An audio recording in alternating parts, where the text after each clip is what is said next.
مورخ لکھے گا کہ 8 لاکھ مربع کلومیٹر پر پھیلا ہوا ایک جنگل تھا جس میں چند طاقتور جانور تھے، اور انہوں نے 24 کروڑ کمزوروں کو جانوروں سے بھی بدتر زندگی دی ہوئی تھی۔ ملزم ایک 15 سالہ لڑکا تھا۔ اسٹور میں چوری کرتے ہوئے بیچارہ پکڑا گیا۔ گارڈ سے اپنی گرفت چھڑا کر بھاگنے کی مزاحمت میں اس نے اسٹور کی اور بھی بہت ساری چیزیں توڑ دیں۔ اسٹور مینیجر نے اسے پولیس کے حوالے کر دیا اور پولیس اسے عدالت میں لے گئی۔ جج نے فرد جرم سنی اور لڑکے سے پوچھا، کیا تم نے واقعی ہی کچھ چرایا تھا؟ لڑکے نے اعتراف کیا، جی میں نے بریڈ اور پنیر چرائی تھی۔ جج نے پوچھا کیوں؟ لڑکے نے کہا مجھے ضرورت تھی۔ جج نے کہا تو خرید لیتے۔ لڑکے نے کہا میرے پاس پیسے نہیں تھے۔ جج نے کہا گھر والوں سے لے لیتے۔ لڑکے نے کہا گھر میں صرف ایک ماں ہے جو بیمار ہے اور بے روزگار ہے، اسی کے لیے بریڈ اور پنیر چرائی تھی۔ جج نے کہا تم کوئی کام نہیں کرتے؟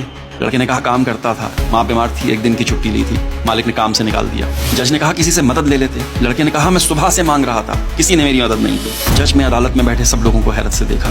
جرا ختم ہوئی اور جج نے اپنا فیصلہ سنانا شروع کر دیا۔ چوری اور خصوصاً بریڈ اور پنیر کی چوری بہت ہولناک جرم ہے اور اس جرم کے ذمہ دار ہم سب ہیں۔ عدالت میں موجود ہر شخص مجھ سمیت اس چوری کا مجرم ہے۔ میں یہاں پر موجود ہر شخص اور خود پر $10 کا جرمانہ کرتا ہوں۔ $10 ادا کیے بغیر کوئی شخص اس کورٹ سے باہر نہیں جا سکتا۔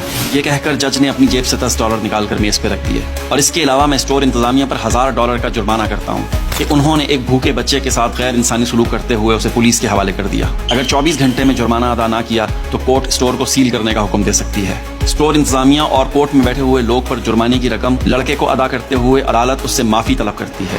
فیصلہ سننے کے بعد کورٹ میں موجود لوگ تو اشک بار تھے ہی، اس لڑکے کی تو ہچکیاں ہی نہیں رک رہی تھیں اور وہ بار بار جج کی طرف دیکھ رہا تھا۔ اس کہانی کا ماخذ یہ ہے کہ کفر کے معاشرے ایسے ہی نہیں پھل اور پھول رہے۔ یہاں شہریوں کو انصاف ہی نہیں بلکہ عدل بھی فراہم کیا جاتا ہے۔ مورخ لکھے گا کہ 8 لاکھ مربع کلومیٹر پر پھیلا ہوا ایک جنگل تھا جس میں چند طاقتور جانور تھے، اور انہوں نے 24 کروڑ کمزوروں کو جانوروں سے بھی بدتر زندگی دی ہوئی تھی۔ مورخ لکھے گا، سمجھے؟ آپ دیکھ رہے ہیں پیفا پاکستان اور مجھے کہتے ہیں عاطف مسعود۔ دیکھتے رہیے، شکریہ۔